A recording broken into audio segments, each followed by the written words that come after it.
She muted me. Right there on the quarterly all hands, in front of the founder, the board, 137 colleagues, Ashley Crawford clicked that button and announced she was outsourcing my project. I just sat there, frozen on camera, holding a pointer mid-sentence. My name's Tom Brennan, I'm 47, and that was the moment I decided to cost them $14 million. But let me back up and tell you how we got there.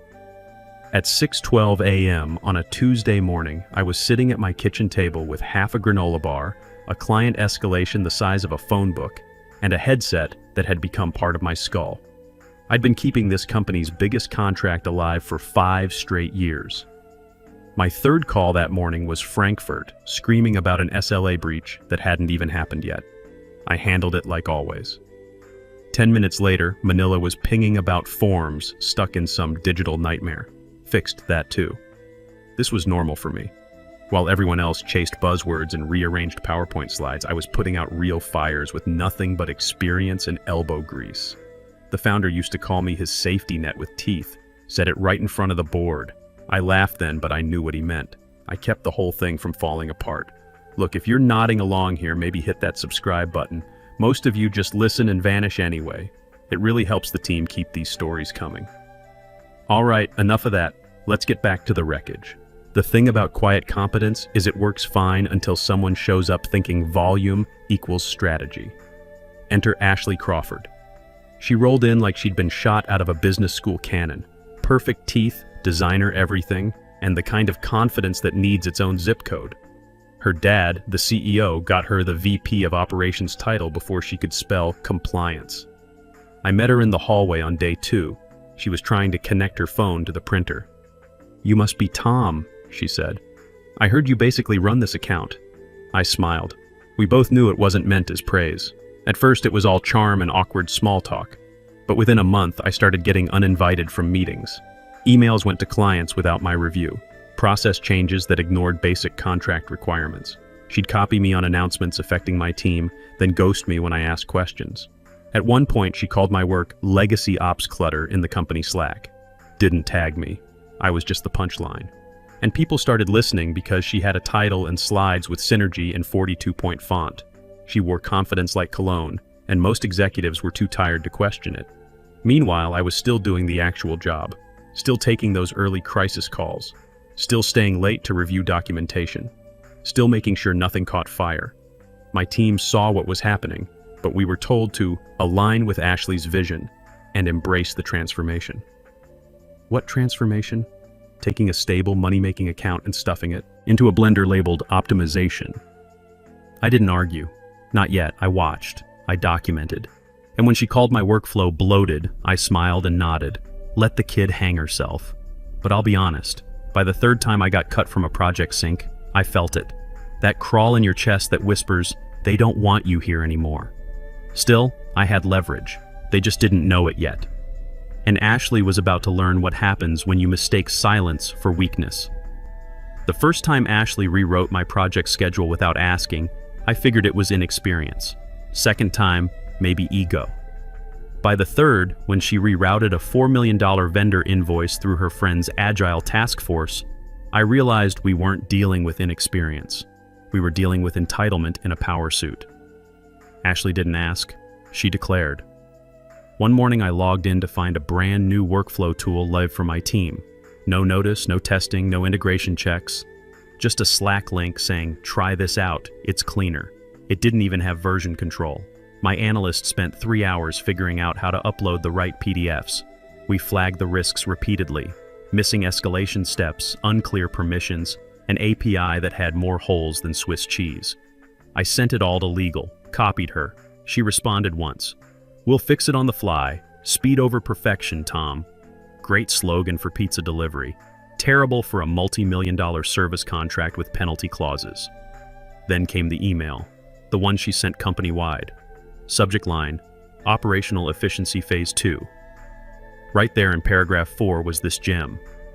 Some legacy processes remain due to internal resistance from team members set in their ways. Set in their ways. She didn't name me, but come on. I was the only ops lead left from the original contract setup. It was a slap delivered with a passive-aggressive post-it note. One of my junior analysts messaged right after. Was that about you? I didn't answer. Instead, I pulled up the contract, the real client contract, because Ashley had started making noise about outsourcing the whole operation offshore. Save 30% and look lean for investors, she said in one meeting. Never mind that the client's SLA specifically required US-based escalation. Never mind that I was named as the escalation lead. And never mind the clause buried on page 47, added back in 2020 during pandemic chaos, that tied the contract's continuation to named personnel presence. Named personnel. Me. When I brought this up casually in a leadership sync, Ashley waved it off. We'll get the client to amend that. It's outdated language. I asked if legal had reviewed her offshore plan. She smiled. Legal works for us. They'll sign off. I could have laughed, but I didn't. I just bookmarked clause 6.4b again and sent a quiet note to legal. Subject line. Reminder, section 6.4b named personnel requirements. No commentary, just the clause and a timestamp. After that, things moved fast. I got removed from weekly client calls. Ashley sent some customer success manager instead. Nice kid, but thought SLA meant service level agility. The client noticed. Of course they did. Where's Tom? They asked on more than one call. Oh, he's working on internal optimization, came the reply. I was sitting 3 floors above them, watching, listening, waiting. The pressure built, not in outbursts, but in the way hallway conversations died when I walked by, in polite silences, in sudden non-invites to meetings I'd led for years. I was being erased one calendar update at a time. But you don't erase someone like me easily. You don't spend 5 years building a system with your fingerprints on every function just to get ghosted by a nepotism hire with an MBA and a hard-on for disruption. So I stayed quiet. Let them build their sandcastle. Let them move the pieces. Let them forget the foundation had my name on it in permanent ink. It was April 2020 when this all started. The world was held together with duct tape and panic. Our biggest client was threatening to pull out unless we locked down a dedicated escalation lead. I remember sitting in my home office on a call with their head of risk management, Tanya Rodriguez. She didn't mess around. Her exact words, "We need continuity, Tom, not just in title, in person. You keep this thing alive. If you leave, we leave." At the time, I was too buried in deadlines to realize how rare that sentence was. I looped in legal, we drafted the clause, standard at first, dedicated escalation resource, subject to mutual agreement, blah blah. Then Tanya sent back her red line. She added 3 words, specifically Tom Brennan. Our general counsel Thompson raised an eyebrow. You sure about this? Tying it to a person, not a position? I didn't blink. They're buying stability. I am stability. So we did it. Section 6.4b, continuity of named personnel. It wasn't ceremonial. It wasn't HR fluff. The clause gave the client unilateral right to terminate penalty-free if I resigned. Not fired. Resigned. I hadn't thought about that clause in years. It was one of 1,000 safety measures we'd built when everything was on fire. Ashley had never read the original version. She'd seen sanitized summaries that made it all sound plug and play. The quarterly all hands was typical corporate theater. Fake smiles, canned energy, you know the type. I was slotted 3rd on the agenda, right after marketing announced we had a TikTok account now. My update was routine: client health, delivery metrics, escalation rates. Same data block I delivered every quarter like clockwork. Except this time, I wasn't just reporting numbers. I was marking territory, showing that the contract wasn't just on track, it was thriving under the system I'd built. I was maybe 6 sentences in when it happened. Ashley leaned forward with that reality show smile. Actually, Tom, she said, cutting me off mid-slide, this will be your last time presenting on this. We're outsourcing this project effective next cycle. Then she clicked mute. Muted me. In front of the founder, the board, investors, the entire company. I couldn't unmute myself. She'd disabled my presenter rights. Just a frozen image of me holding a pointer, mouth slightly open mid-sentence. Every fiber of corporate training screamed at me to stay composed. Behind my eyes, fire. You want to talk humiliation? Try having your career wiped like a whiteboard in front of 137 colleagues while your replacement gets announced like a product launch. You want to talk fury? Try being silenced mid-sentence about a project you built from scratch. Here's what Ashley didn't know. You mute my mic, I sharpen my aim. I didn't say a word, didn't flinch. I stared into that camera like it owed me money. Then I closed the laptop. Mid-zoom, mid-smirk. Gone. Let her sit in that silence. Let her fumble through my report like she was reading hieroglyphics. What most people missed was our general counsel, Thompson, 2 squares over. Right after I got muted, he leaned forward and started writing something down. I caught his expression before I left. It wasn't confusion, it was calculation. Because you don't mute a named individual without consequences, especially when his name protects the company's biggest revenue stream. I didn't go home that night.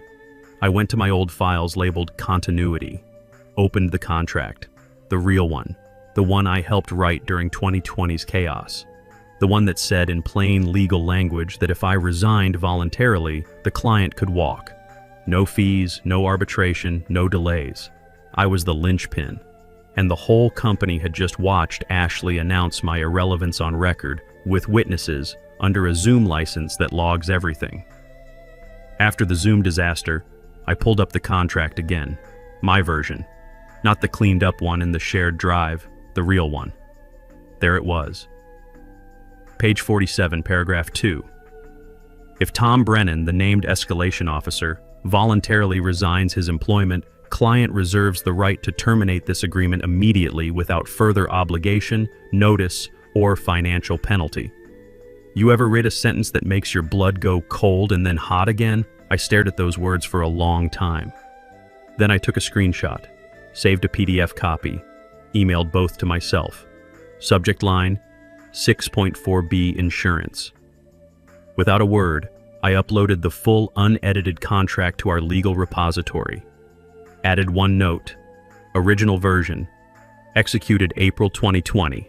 No alert, no passive-aggressive commentary, just made sure it was there, time-stamped, quietly waiting. The next morning I walked into the office with 2 coffees, one for me, one for nobody in particular, smiled at reception, chatted with facilities about the broken elevator, played the part. But something had shifted. Because knowledge is one thing, leverage is another. And I now had both in writing, on record. The wheels were already turning. HR called me 2 days after the Zoom ambush. Voice trembling like they'd drawn the short straw, I walked in with my iced coffee and sat down like I had all day. The rep, Dana, opened with corporate soft serve. Hey Tom, just wanted to circle back on Tuesday's call. I think there may have been some miscommunication. I let the silence stretch until she got uncomfortable. She tried again. Ashley's announcement, she didn't mean it personally. You know, she's new to our culture, still finding her rhythm. I blinked. She muted me in front of the board, Dana. She gave me that sympathetic HR smile, the one that says, please don't sue us, just internalize this like a team player. Then the olive branch. Maybe we could frame this transition as a strategic pivot. We'd love to keep you involved during the handoff. I sipped my coffee. Am I being let go? Her mouth opened, then closed. Oh no, of course not. You're still employed. We value you. Translation. We're hoping you won't make this ugly. I stood up. Then we're done here. Outside HR's glass box, my team was unraveling. My senior analyst caught me by the elevators.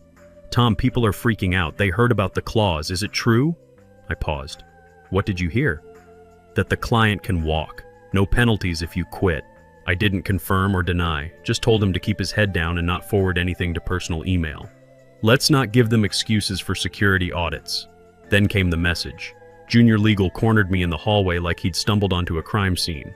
Voice low, eyes darting. Is it true? Section 6.4B. We lose the contract if you leave?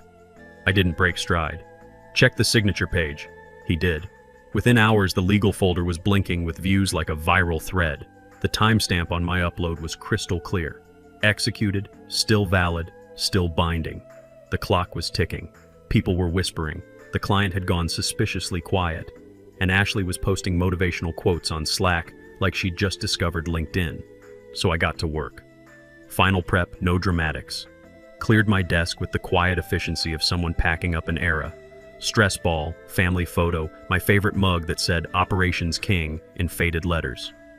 Wiped the keyboard, deleted browser cache, left everything pristine. Then I opened Zoom. Not for a call, for settings. Uploaded a new virtual background, simple white text on black, effective 9:01 a.m. I didn't need to yell.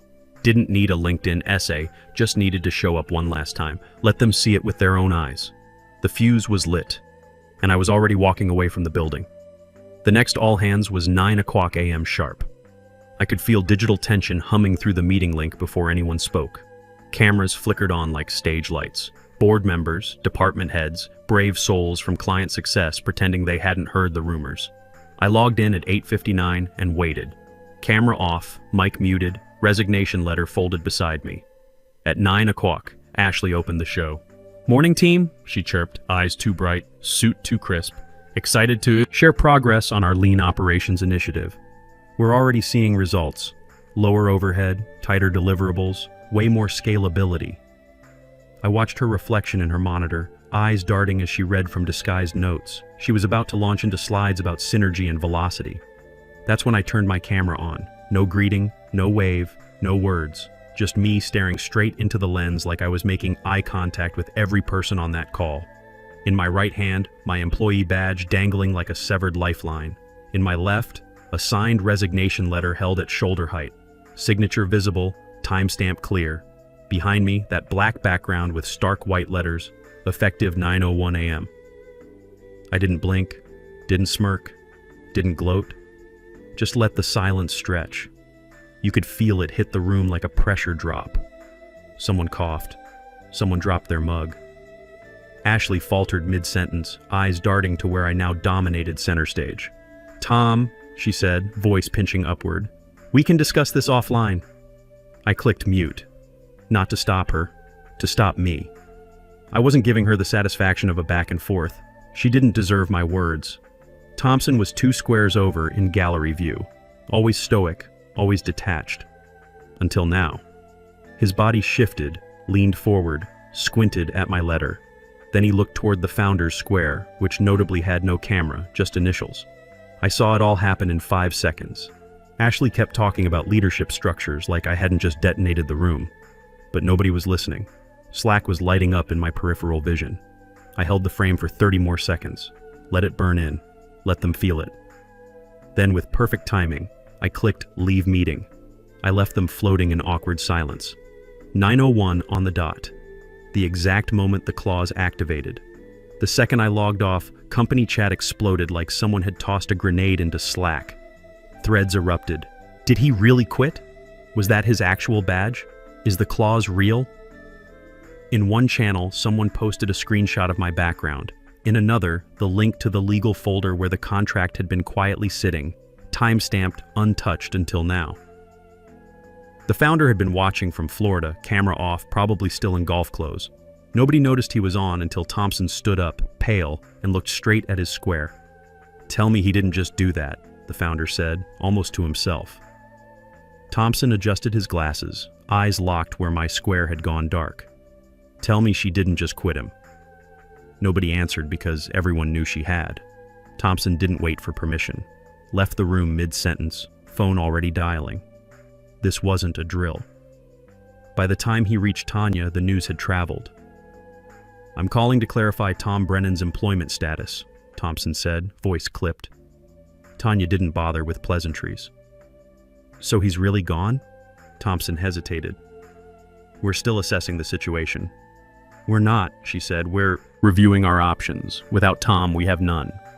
There it was, years of stability boiled into one sentence. She didn't yell, didn't threaten, just invoked Clause 6.4b, the same one she'd insisted on during the pandemic. The clock was now ticking for them, not me. Inside the company, chaos bloomed. Ashley tried to keep talking after I left, but confidence was rotting in real time. Board members stopped smiling. One investor killed their video. Another asked, "Who's taking over his responsibilities today?" Ashley blinked. "We've got coverage in the offshore pipeline." "No. Today," the investor repeated. "Who owns the relationship right now?" No answer. She looked like someone watching the floor collapse in slow motion. Meanwhile, I was back in my apartment, barefoot, watching rain hit the window. Made a sandwich, listened to a podcast, let chaos unfold without me. Serene, unplugged, already unreachable. Because I knew what they didn't yet. You don't recover from nuking your named individual on live video. You don't silence the one person your contract requires to exist. And you sure don't do it thinking there won't be a price. 21 hours and 13 minutes after I held up my resignation letter, the client sent formal termination notice. Subject line: activation of Clause 6.4b, immediate contract exit. That was it. No negotiation, no frantic calls. Just one clean email confirming that the biggest account in the company, $14 million annually, was gone. Investor confidence didn't wobble, it collapsed. By midday, 2 board members had canceled upcoming meetings, citing urgent internal matters. One forwarded a message chain demanding to know what idiot approved this transition without succession planning. Ashley's name appeared 5 times in the first paragraph. In Slack, leadership channel went dead silent. No GIFs, no emojis, just suffocating quiet. The kind you hear after someone slams the door for the last time. Ashley tried damage control by 2 p.m., spinning the loss as regrettable but manageable churn. Even pushed out a company email titled "Change Brings Opportunity." It ended with some blogger quote about chaos and opportunity. Unfortunately for her, chaos also leaves craters. Thompson wasn't playing along. When asked if the contract was lost because of my resignation, he didn't hedge. Yes, he said flatly. Clause 6.4b was triggered, valid, binding, and ignored by leadership despite warnings. He didn't mention names, didn't need to. It wasn't just money, it was optics. The founder's prized account, built on 5 years of reliability, vaporized by one ill-timed mute button and a daughter's inflated sense of immunity. By sunset, industry Twitter caught wind. Someone leaked a vague thread. VP silences operations lead on live Zoom. 24 hours later, largest client gone. Wonder why? 12K likes in 2 hours. I got texts from old colleagues. You nuked them with one gesture. Legendary. They're walking around like it's a crime scene. Clause 6.4b. Beautifully played. I didn't reply. I was busy with a new onboarding plan for a different client. One that had called that morning offering a consulting gig. They'd seen the fallout. They knew the value. They wanted the person who understood systems, not the kid who broke them. I wasn't angry anymore. That had drained out days ago. Now there was just that glassy sensation of vindication, of knowing you were right and letting the world catch up. They outsourced my project, but they forgot the one thing they couldn't replace: me. The email leaked 3 days later. Nobody knew who sent it. Some say it was ET, others swear it was finance. Doesn't matter. The board email hit like a brick through glass. Subject line: you muted the named person. No greeting, no sign-off, just fury in prose. The founder was done pretending. He'd stayed quiet through the fallout, hiding behind PR statements. But with the M&A deal circling the drain and investors calling all hours, gloves were off. The email wasn't to Ashley, it was about her. We entrusted her with continuity and got ego. You don't silence the clause mid-call and expect no consequences. You muted the named person. You signed the exit slip with a smirk. By the time they tried containing it, screenshots were in group chats across the org. Someone made a meme. Ashley's face photoshopped onto the "this is fine" dog, surrounded by burning contract folders. By Friday, she was stripped of oversight, quietly suspended pending review. Her Slack disappeared, parking space reassigned. Only trace left was a meeting titled "Strategic Synergies." Nobody had energy to delete. Legal did what legal does when tired of being ignored. They confirmed the clause's validity in writing and forwarded it to every active client for transparency. Calculated move. Signal flare that yes, the company failed, but only because certain people forgot how contracts work. The M&A deal postponed indefinitely. Buyer wanted stability, got viral resignation, and cratered forecasts. Company valuation dropped double digits. Recruiting froze. Key engineers jumped ship. But me? I was 6 steps ahead. Already accepted the consulting offer. New office, new badge, new start. Nothing flashy, just 4 walls, decent chair, and a client who asked before making changes. That Tuesday morning a bouquet arrived. Deep crimson roses, elegant, simple. No card, just a folded note under the ribbon. If you ever want to come back, we'll do it your way. I didn't smile, didn't cry.